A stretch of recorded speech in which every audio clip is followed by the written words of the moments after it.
It's another episode of the podcast. Where are we today? I don't know. We're at the NEC at UK Games Expo, and we have the backdrop of, there he is, printing like rabbits. Who is very busy.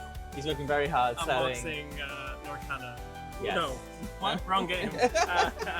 Riftbound card. We're here for our second year of UK Games Our second Expo. year. Printing like rabbits, third year. And this year we did something a little bit different. We decided to not actively purchase a space because we didn't particularly like the spaces they wanted to give us. Instead, we were invited to have a wall at the booth of Printing Like Rabbits, which you can see there. And we will help out around the convention weekend. So Rob, who runs Printing Like Rabbits, can have the opportunity to walk around and explore, because this is his favorite convention to visit. Yes. So why not? Manning a booth, 3x3 booth between the three of us was fairly easy, especially with the footfall we had. So we decided to take it to some more lax and an experiment where we see if having only t-shirts as a guest item in someone else's space, how that would go. So before we get into the fullness of the conversation, how do you feel your experience was being more of a guest rather than us tabling directly? Yes. So it was very different because, yes, I have not been here every day of this convention. I have, unfortunately, couldn't get the time off work, so I had to do that. And it has felt not that different, I will be very honest, because I've still been here helping. I've been a helper effectively. But I guess the one difference has been I've had a bit more freedom to explore and have fun. And I didn't have to deal with setup, which, as anyone who's watched this podcast for a long time knows, setup and breakdown is probably one of the biggest tasks actually of a convention. So I unfortunately wasn't able to be there for the first part. I will be there for the second part though. That's right. And to be fair, yesterday we arrived here at about 1 in the afternoon. Yes. So. It shut at 6, so we didn't really do it. Yesterday was our day off. Yes. We needed one after MCM. Yeah, but the thing is, I think nice having the three of us work together, selling our stuff in one space has allowed us a bit more freedom to do things we wouldn't usually be able to do, and actually experience a bit more of the event rather than just purely be based here the whole time, which has been nice. It's also given us an opportunity to actually catch up with people as well, because we do have a lot of friends who are here as well. Yes, we had some time to socialize with Cry, Beth, and Kit, who runs Fuzzies, who I know they had a rebrand recently, so I apologize, Kit, and Hannah Hillman and Tim Hillman from Hillman's Handmade, who are close friends of ours as well. We had time to socialize with them in the evenings while getting to actually socialize a bit with Rob during an event, because usually we are in a similar space, but we don't get to cohesively be together all the time because we're serving just different customers. For this time, we could just hang out a little bit. That said, the show itself is bigger this year. There's an added hall. For context, for people who have never been to this show, MCM uses, as far as I know, 2 halls for their MCM Birmingham, while this show is 5 halls. It's an entire branch of the NEC that is used for it. And there are all sorts. Every hall kind of has its own theme, from traders to miniatures to roleplay, all that sort of thing. But it's not something I am super knowledgeable about, I will be honest. That said, there was a lot of time for us to walk about this time versus having our own space, where obviously we're tied to it. Where this time we did have a walk around, we did some shopping. It was nice after MCM, where we kind of have a bit of money that we can actually Yes. shop, which was good. I got my first experience playtesting a game. Yes. Two, actually. One where a very random Frenchman showed up to our table at a restaurant in the evening and asked us if we can playtest a game for him, which was not, I would say, was not very neurodivergent friendly at all. It required a lot of social aspect, which after a day of con. Yes. However, I also got to do a playtest of Riftbound. Friends of the podcast know I am obsessed with anything arcane related. And shortly after that, I spent £300 in cards. But we do not judge. We listen, but we don't judge. But we don't right? judge. Yeah. Yeah, and that was more or less the weekend, aside from selling t-shirts and having a lot of interactions from people who do not come to regular cons. Yes. And instead do this one once a year. Yeah. And they recognized us from our shirts, and that's really cool, especially because they're not part of the main con circuit. I will say that while walking around, we noticed that there are a lot of artist tables this time. Yes. Where the year that Printing Like Rabbits did it without us, before we came, there wasn't many. There was maybe one or two or three. And now it's kind of like a reunion of the con scene, I guess. That has a two-sided blade, I would say. One, the novelty of being something a little bit different at this convention is dropping more and more because there are more and more artists flooding this space, where before having badges and stickers and queer things and some fandom stuff would have been a novelty because this event was mostly board games and RPGs and miniatures. Now every aisle has two or three artists, which yay for you guys, boo for people trying to make money, because a saturated market always drops the it just drops sales. It is what it is. It is not meant to be anything disparaging for people who showed up this year. It is just factual that the more of the same kind of thing shows up to something that prior to that was niche, it becomes samey in the eyes of the audience. They have less attraction to it, or they split their money between, instead of maybe one or two stands, between 25 stands, and that same, imagine £100 that they were going to spend between two people is now spread between 25 people, and most of those people aren't going to see a cent. Yeah, and this is the thing, because you talk about oversaturation. The other thing is, people need to understand about UK Games Expo is people do want to spend money at this event, but they don't the majority do not actually want to spend it on art, t-shirts. They want to spend it on board games, things for the D&D sessions, that sort of thing. So even though this is a very big event, and I can't express how big this event is, most people, this isn't the audience for that kind of stuff. So when the more and more artists are appearing, it's a very small section being spread even thinner of people wanting to spend the money here. And again, the size, we mentioned the game at the hotel. I want people to understand this, right? This is massive. Again, an extra hall, so much going on. When we say someone came to ask, can you play test our game in our hotel? We weren't at a hotel next door. We weren't like somewhere within walking distance of the NEC, really. Like we were like a 5-10 minute drive away. But that's how spread out this event is. Like there are people playing games and tabletop games everywhere around the area, not just in the venue. The spread of it is crazy. So people are super into card trading, card games, tabletop games, board games, all this sort of thing. And they love it. They really love it. And you're now into it now, thanks to your session you played today. Yes, to touch base on something you just said, Jay. to give you an idea of what we mean when we say this audience doesn't necessarily stay here for the art scene, right?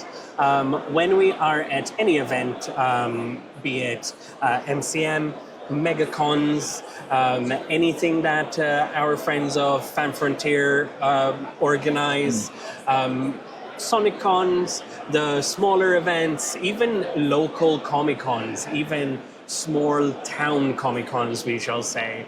We present our product, our t-shirts, at the price that they are. Yeah. And I would say maybe out of 20 people, one person makes a remark about the price, yes. right? I would say out of every 5 people, 3 made a comment here. Yeah. Their initial reaction is always like, oh, that's too much for a t-shirt. Yeah. Not because it is, because really in the surroundings, everyone is selling everything in the same kind of price range, but they are not here to buy wearables or art. Yeah. They are here for the gaming aspect. Exactly. And as much as we would encourage you to give it a try if you want to, you have to keep in mind that they are here for a specific thing. So perhaps when you do visit this convention, you need to change and transform your product to something that is more to the eye of the people here. I'll give a further example. Last year, all we did was grab the MCM stock of t-shirts and bring them here. Yes. That meant the majority of the stuff we had was Sonic at the time, and some other stuff that was of the era. I can genuinely say I've done so many t-shirts. I don't remember what I don't they even were. remember what we had. They were great. Unfortunately, because it was not a planned portfolio for this audience, my t-shirts barely sold. We sold a lot of Disney pins. We sold a lot of Disney stickers. We did not sell any art prints. It is quite difficult to move art prints in general for me because it's not really my main sale, but they did even worse here. However, this time around, I made sure that the themes of the t-shirts that I'm going to bring with me are ones that attract families, that attract a younger audience, that attract, if a dad is here with his board game friends, and my kid at home absolutely loves Digital Circus right now, or my daughter is really into Has-Been Hotel. Yeah. Those are the kind of things that I handpicked, and the entire portfolio is an extension of what I have for MCM, but it's more curated just for this audience. And it worked. In fact, we did a lot more t-shirt sales this weekend than when we had our own dedicated booth, which, like I said, you have to curate what you bring to the audience because it's not necessarily the usual convention audience that you're used to. Exactly, because, we mentioned MCM, and there are people who go to MCM for Artist Alley. They go there, that's the first thing they make a beeline for. And because of that mentality, there is almost, the market understands the premium of independent art. And that just isn't the same here. So like you said, you do really have to understand who your audience is. They're not people who are like, I've come here to buy a t-shirt. I've come here to buy some art I really like. They're here for many other things. If you can catch their eye as they walk by, then you might have some trade. But yeah. I just had an interesting thought. Yes. UK Games Expo is North Hall in MCM London. Yes. Oh, that's not good. Basically, yes. Because it is not the people who go for the Artist Alley vibe. They're not there for the prints and the fandom-y niche things, right? That the artists make. North Hall in MCM London is generally families and the lads and the friends and the girlies who don't necessarily know about Artist Alley culture, or if they know, they're not the, how do I say this nicely, fussed that I'm only buying from Artist Alley. Boo for your rude. But that means that the audience in North Hall is actually quite different than the audience in South Hall. There's a lot more families walking Yes. around because they don't want to be crammed in Artist Alley and Yes. stuff like that. And this is very much what that feels like. Yeah, it's basically there are a few other differences as well. I don't think we talked about it when we talked about last year's. I can't remember, but other things we talk a lot about cosplay.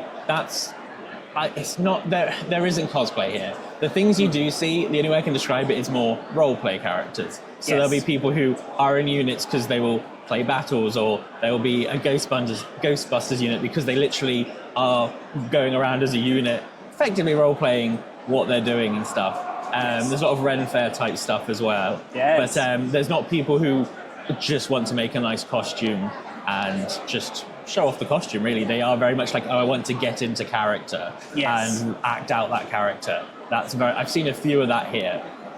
So again, just these little differences you notice between different events, I find quite curious. Yes. Another different thing for people who decide to apply to UK Games Expo for next year, the process of booking a space at UK Games Expo is very different than what you would normally do at the other convention. You generally pay by square meter here, and you can choose to have your table size however you want it to be, as long as you can fit a table in it.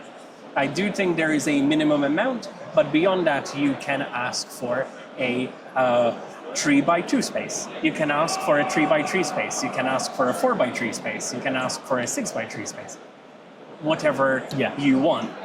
What you have to keep in mind is, unfortunately, sometimes the spaces that you book might need you to very carefully look at the map, because you could very easily book a 3x3 space or a 4x3 space like the people who did behind us, and when you turn up you realize there is a massive pole that prevents you from exhibiting, to which they decided to leave and not set up, and then management came to ask why would the people waste such a lovely space. Yeah. So you need to be very careful not to be scammed from buying a space that, And you need to pay attention to what you're getting. Do not assume that, again, this will be like every other event, because when we say you can pay for a space, it's literally what you're paying for. A space. You'll get dots on the floor. There's no backing wall. There's no table. There's no chairs. If you want to have stuff, you need to bring your stuff yourself, or you need to pre-book it. You have to, it's not included in the price. And I have heard some anecdotes of some people who maybe regularly trade at other cons who turned up and was like, oh, I need to get a table. Oh, we I saw have it. Nothing. Yeah. So it's something to keep in mind, because it's not something I would think about, if I'm very honest. No, because you're used to a method, and you assume that all events are the same, but not. When Printing Like Rabbits went to get our lovely lanyards and passes, which, by the way, the lanyards are a very nice touch. I really like that. There were a bunch of artists who have never done this event before, and they were queued to try and book a table as quickly as possible, because they only bring so many extras. And once they go during setup, then you're out.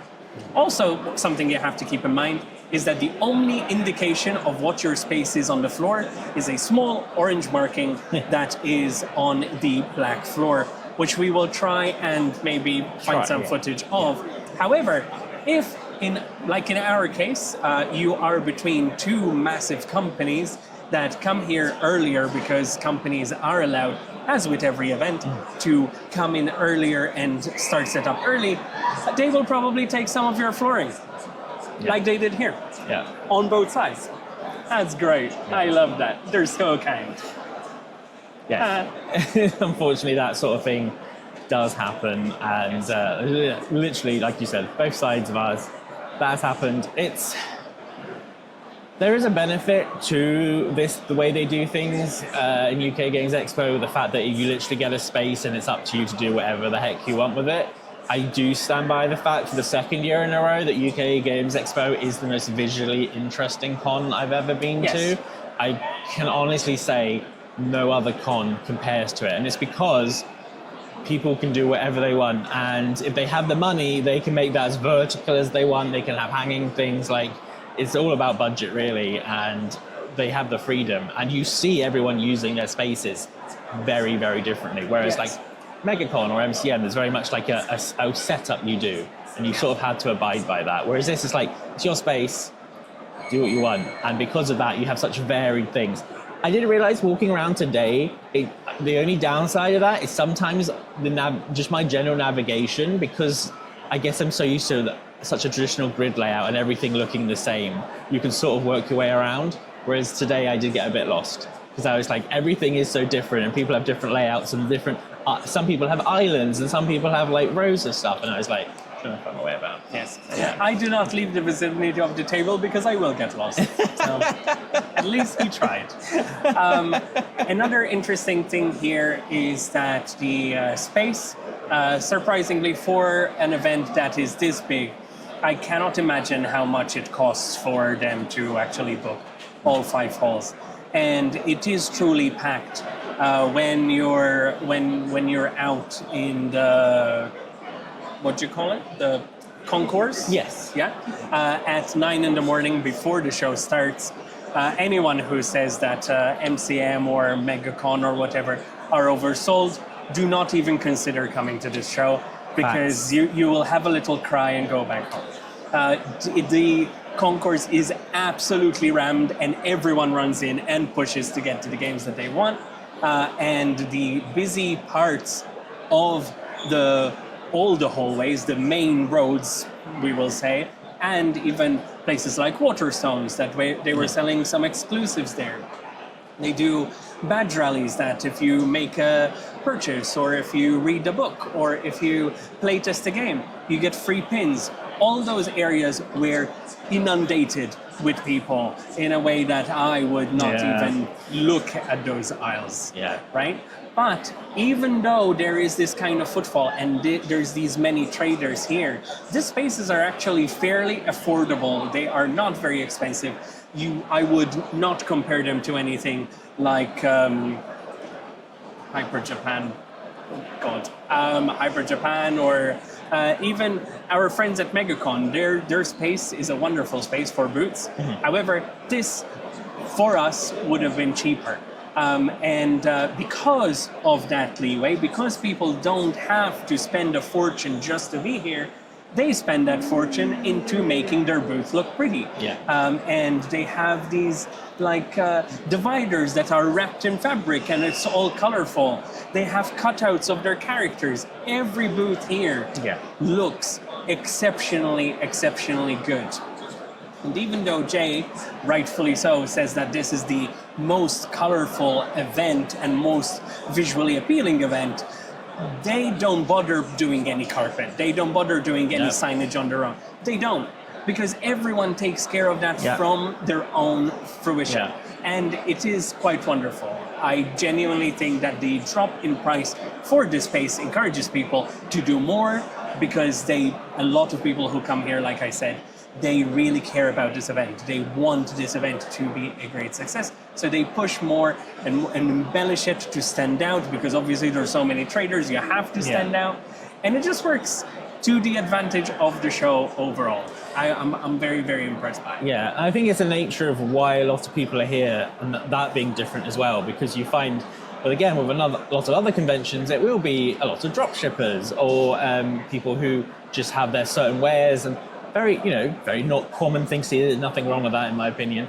But here at this event, yes, you have the artist tables. Yes, you have similar things as well. But a lot of people are here to sell a brand rather than necessarily a product. They don't necessarily want to sell a game to you straight out of the box. They want you to sit down and play it and take the time to sit and show you how it works and stuff. So to do that, they do have to take a much more visually interesting approach, because they want you to want to be in that space for a long period of time. They don't want you to turn up for like a minute, buy something and go. They want you to sit down for potentially half an hour. So it's got to be a space that you actually want to be in. So just that in itself means their approach to how they present themselves is so different to other cons, where generally the intention to be there is just to shop just to be a shop, basically. Yeah. Yes, it is a fun event. Printing Like Rabbits isn't sure if he will be returning here in a vendor capacity next year. I will be honest, I really enjoyed the time walking about and experiencing the event as an event rather than selling. So I don't know what I will be doing. I would definitely consider coming to this event as a guest because it's fun, because it is something different, maybe because it is a very good wind down from MCM and it is just relaxing. So I would say I rate this event high, regardless of not having my table, regardless of maybe not 100% agreeing with how certain layouts are made or certain decisions that are taken, which again, it is just personal opinion, which I don't think would affect anyone. That's why I'm not bothering sharing that. I genuinely highly encourage anyone who loves board games, who loves miniature painting, who loves D&D, who is a DM, especially because there's so many resources here. There's so many people writing books about different potions that you can integrate, different species of characters that you can integrate to your setting. It's a marvel. It is genuinely a marvel. Yeah, I would agree. I think the other thing to think about is, like we said, we're not sure what we're going to do next year. You see a lot of people online who maybe if an event doesn't work well for them, they just go, that was a terrible event, blah, blah, blah, blah, blah. I think that sometimes it's a sensible, mature thing to do to actually recognize an event being good, an event being right for you is not necessarily the same thing. And I think that's something we've found, like, still identifying, is this the right space for us to trade at? But one thing we're very certain as is an event we enjoy being at. So I hope we come again. I really hope we do. And again, it would be nice to actually try and play some games and stuff. I got to ask, you mentioned at the very beginning you actually did a demo session. Have you ever done anything like that before? No. How was that as an experience? Because it was good. It was good. No, it was actually really fun.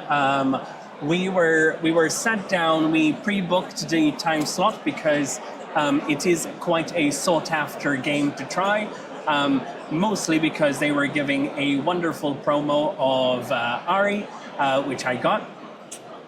And we were queued, waiting for our 10 o'clock slot.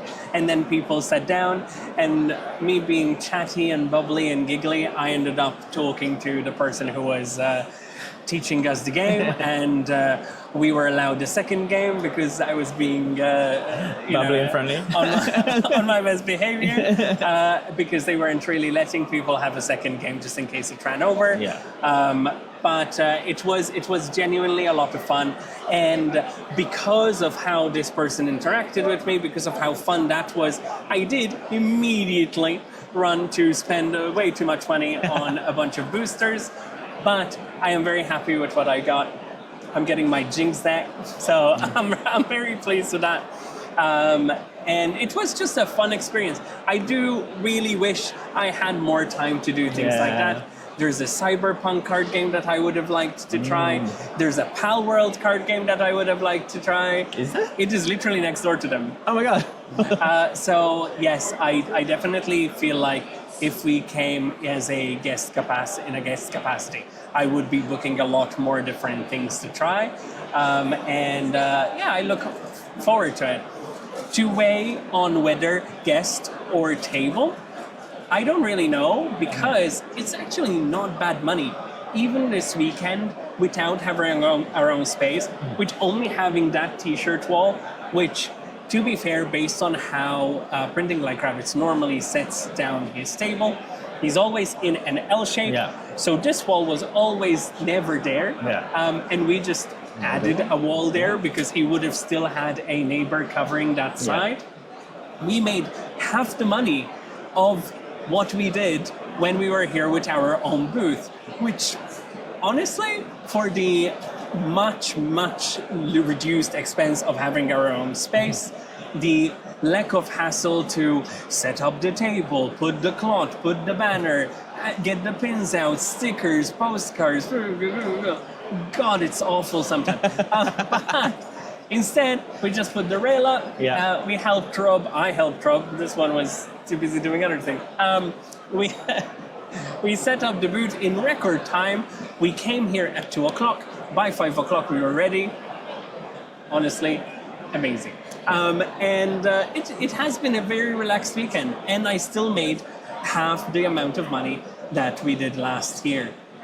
To put things into further perspective, because we knew what we were doing ahead of time this time, even our lodging is Expenses, 1/4 of what it expenses are much was last lower year. this time, yeah. So it really, all in all, ended up being a almost just as successful as last year. So maybe yes, maybe not, but it is so much fun, and I would like the opportunity to, just like we did with Scotia, have a couple of events throughout the year where I'm not stressed and I can actually enjoy it and go from there. Yeah. So That said, if I don't have T-shirts selling the weekend, can I afford to spend £300 on booster packs? Probably not. So maybe I'll still be working. Who knows? Yeah. On that note, that is enough from us. However, I would like to try and ask our friends Hannah Hillman and Kit if they would be willing to say anything about their experience, because they were fully trading this weekend and they did really well. So I am going to let Jay wander to ask them some questions, doing some reportage from the floor. Speaking of reportage from the floor, our heart goes out to our reporter Strawberry, because Strawberry was supposed to be here this weekend to do some interviews, to ask people questions, do some fun skits. However, she wasn't feeling very well. We really hope that you are feeling better, and we will be seeing Strawberry soon at FanFest. We're excited. And yes, I will be at FanFest. Every person who likes Sonic at MCM asked me individually if I am going to be at FanFest. I am going to be there. I haven't been announced because I'm too lazy to send in a picture. But I will be there. I promise. Pinky promise. Oh, God. In the meantime, over to the others. hello, Hannah. Hello, of stranger. Hillman's Handmade. How are you? You I'm doing good, thank well? you. Yeah. Oh dear. Firstly, welcome back to the pod again. Again. You're Can't get enough. a repeat guest now. We were just talking about UK Games Expo, where you are also trading. You're trading. Firstly, how have you found this weekend specifically to be? This weekend has been interesting in the fact that last year we had like a busy day, quiet day, quiet day. Yeah. So this year it's been busy, half busy. It's been very strange up this end of the hall, but I'm here for it. I don't care. Because last year when we spoke to you, you were further that way, weren't you? We were directly opposite on the other side of the hall where we are now. Yeah, so currently, for context, because people watching won't know, we're in Hall 2. Yeah. Very much towards the edge, on the very beginning side of Hall 2. And you're on the very opposite end of Hall 2 last time, weren't you? Yes. We were in Hall 2 last time as well. I was. Now we're in Hall 4 this year. We're printing like rabbits. Very different vibe. Not sure which one is better, but it's fine. It's fine. We were talking a lot today in the podcast about how this is very different to other conventions, and how maybe people who are watching who are trading or like do artist alleys and this sort of thing, how to set their expectations, because if they just think, oh, I need to do it like I do for MegaCon, for MCM, I don't think you're going to succeed here. I would agree. Is there any advice you could give to people who maybe have done other conventions and they're thinking about UK Games Expo? What should they plan, or what should they prepare for?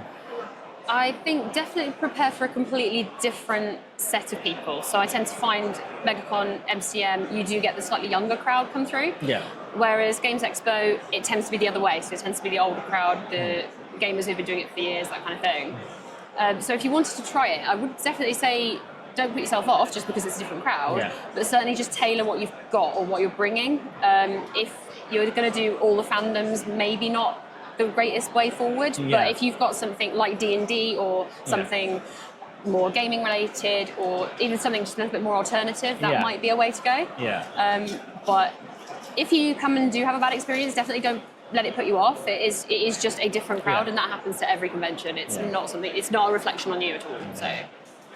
Yeah, I would agree. I think very much tailor your expectations and tailor the audience they're coming by to buy your stuff. The other thing I do know about this UK Games Expo specifically is you had a very fun time with setup, because you were very much going solo for this one. I was. How was that? How was it? Well, I'm still stood here, so I'm going to take that as a win. But yes, it was the first time doing a solo setup, because my other half unfortunately couldn't get time off. Yes. So parking up the car and then getting everything out of the car, that bit wasn't too bad. I was like, okay, I can do this in a couple of trips, no problem. It was just the getting the car out of here, leaving all my stuff behind, and then coming back. That was the bit that kind of threw me a little, because I didn't like leaving my stuff. Usually there's somebody else with it. Yeah, I get you. But that being said, everyone that was around me and everyone that I've worked with here has been quite respectful, so they don't really encroach on your space or anything like that. If they see it, they'll just leave it until you're back, and there's not been a problem. So I didn't need to worry, but this is me, so I did. Yeah. It was okay in the end. We survived. We survived, it's all good. Have you had a chance this weekend to actually explore the event at all? I wouldn't say explore. I did kind of like zigzag between people I knew just to catch up on traders and people I don't see very often and things like that, which is a shame, because I would like to have seen a bit more. But obviously Friday I was trading on my own as well. Yes. Saturday we had quite a busy day, so we tried to split it a little bit, but again it was just me zigzagging to try and see everyone. So Sunday I just haven't had a chance either. It's just been busy. But, like, nice busy. And are there any products that you've been selling that you weren't expecting to do as well? Have you had any surprises this weekend? Because I find UK Games Expo is the event where there are curveballs and like, that's popular. Yes, I have. And for any Pokemon Squirtle fans out there, screw you. So I say that because I've had Squirtle products in for months, and for whatever reason, they weren't selling. Either the Squirtle fans weren't coming along, or people didn't see them, or whatever it was. Yeah. So I had very, very limited few. I thought, okay, I'll bring them along, see what happens, whatever. Not only did they sell out on Friday, but everybody's been asking for Squirtle since. Yeah. Where were you? It's so weird, the characters so that never sell. It's always the way. It's always the way. Why? I think the worst part about it from my perspective is because everything's handmade, it's not like I can just go home and grab more stock. It's not like I can just order more stock. I actually physically make it. Make everything. So that was a bit of a shocker for me, for Squirtle. So would you say UK Games I can't say it. My trip's over the tongue. UK Games Expo is one of your larger scale events. It is. It's probably the largest I'm going to carry on doing, and in which case, because you make everything by hand, how long does it take you to prepare for this event? Kind of over a few months, because what I try and do is make sure I've got time for me aside from the time that I'm making Very things. Smart. So I try to do like a day of making, and then a day of, I don't know, finishing and detailing, then a day off completely. I've actually got it on my calendar, like, no, you're not doing anything this evening. Good. Big, I like that. Good tip. I like that, and then pick up whatever I need to do the next days. And obviously with events in between, sometimes I can do stuff on weekends, sometimes I'm busy. So I try and just do it over time rather than cram it all in. Mentally, never prepared. But that's the life. The life. So I'm going to guess, I think we asked you this last year, and I feel like the same answer is, I'm getting the vibe that yes, you will be applying again next year. I will be applying again next year, yes. We've managed to do equal each year, including this. And we've seen you, we interviewed you at MegaCon Live, and we've seen you at other events and stuff as well. What is it about UK Games Expo that's like, why do you think it clicked so well for you? That's the one that you're like, this is the one I'm going to come back to. Yeah, I think it's because I vibe a lot with people that come through, because being a D&D player myself, and I play Magic the Gathering as well, Yeah. so we can have conversations between Yeah, customers and things. And there's people that saw me a couple of years ago that have still come back, Yeah. and it's probably the only event people do that at. Yeah. So you kind of build up a little bit of a rapport with people, Yeah. and this seems to be the event where that happens. Whereas because I think some of the other events are a bit younger, Yes, that rapport that just does kind of have- isn't yeah. always there. So. But it's not a bad thing, it's just what it is. But, Games Expo is definitely one that I just connect with on that Yeah. level, so I love it. There's an applause happening in the distance. I think that exactly. They're saying you've done such a great job. I think on that applause, we will move on back to our next bit of video. But thank you so much, Hannah. Very well, welcome. Thank you. Where can people on the pod find you if they want to be like, I'm curious about this stuff? Where can I find out more? Yeah, so if you head over to Instagram, I'm Hillmans_handmade, or I am hillmanshandmade.com, and everything is on there. Fantastic. Back to me in a different bit. Transition. Just transition from Hannah, and now we're with Kit at Fizzy Fuzzies. And firstly, hello. Is this the first time you've been on the pod, or maybe the second time? First time here, yeah. There we go. First time. And we're here, as we know, as you've probably established at this point, listening this far in, that we are at UK Games Expo, and it's our second year. What's this? It's my first year, Your yeah. first my first year, year here, first year, okay. How does it compare to the other conventions? Because there is a running theme that this is a very different beast to like your megacons, your MCMs and stuff. What has struck as being quite different about this event for you? So for me, the stock has been completely different to what sells at other events. Yeah. So I could have probably sold a lot more if I'd known what exact things to bring. Yeah. But also, I think people here, because it's my first time here, people haven't seen my stuff before as well, so they've got a bit crazy for it. Yes. I've had multiple people come back Yeah. repeatedly, so that's been different, yeah. Okay.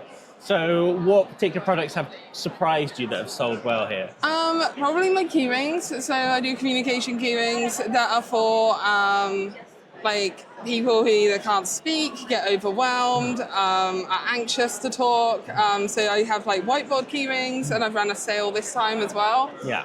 So they've sold well. Badges, disability badges that has lots of different disabilities. They've sold really well. Fidgets are always a bestseller. Yeah. Yeah. Yeah, and I am curious, if I may ask, how have you found UK Games Expo approach to accessibility compared to maybe some of the other events you've done? Do you feel like you've had the adequate space that you've wanted, things like that? Yeah. How has that been for you? Yeah, amazing. So the organisers have been amazing from an exhibitor's point of view. They've been really helpful, bent over backwards to help me for anything I've needed, really. The aisles are a lot wider, so me getting around in a wheelchair normally is impossible, whereas I've actually been able to go around a few times. And also other stalls have extra space, so I can actually see things, whereas other conventions, they only have a 3x3 space, and I can't get in if there's other people in there. So that's been really good as well. And being able to choose your pitch size has helped, because it's meant I've been able to do a bigger stall. Yeah. Which means that my stall then becomes more accessible to those wheelchair users and stuff. I can have multiple wheelchair users see my things instead of one. So yeah, I appreciate, even though it's, I would say, one of the busier events, it is much more space conscious, which is very, very good. Have you had a chance to actually have a proper look around yourself this weekend? Yeah, I managed to this morning. I haven't really been at my stall at all. I've just been shopping. Okay. Anything caught your eye particularly that you're So I've now got into Naruto cards. So right. that's a new thing. I bought quite a few board games, a card game for my brother's birthday. So yeah, quite a few little bits. I think this is one of the events I've been to where all my peers, I guess you would say, actually want to experience the con as well as trade. Because there are some events that we love trading at, but I wouldn't possibly go as a guest. Yeah, I would say this one, you can tell that they've really built up their community and really choose who is here for their guests, for their attendees. So there's lots of things that I would love to grab. So if I don't get in next year, which I'm really hoping I do, I will definitely be attending because there's so much to do as well. Well, that leads to my next question. It's like, based on your experience for your first time here, will you be coming again? Definitely. That sounds like a definite yes. Yeah. And if we can't get in, we might still turn up. Yeah, Just yeah, to loiter definitely. around and play things. Well, I'm glad you had a good time. I do genuinely love this event. I love how visually different it is. Yeah. It is just such a different beast. So yeah, it's just good vibes. It makes me very happy. Thank you so much for taking the time to chat to us. No worries. I'll let you get back to work because this whole time we're chatting, there's just people behind us browsing and wanting to buy things. But back to me and Jill. Bye. So I think that is everything today for our episode, our experience at UK Games Expo. And I think, again, if you're a trader, follow our advice, definitely look into it. Don't come here. No, look into it, but just don't expect it to be like everything else you may have seen from the convention creators, the sort of other events we do. So just research this one a lot. And if you just want to hang out and play games, this is definitely the event to do it at, in my opinion.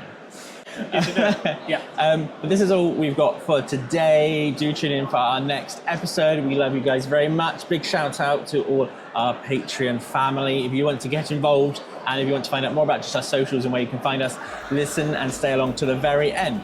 But until our next episode, it's time to say goodbye. Bye bye.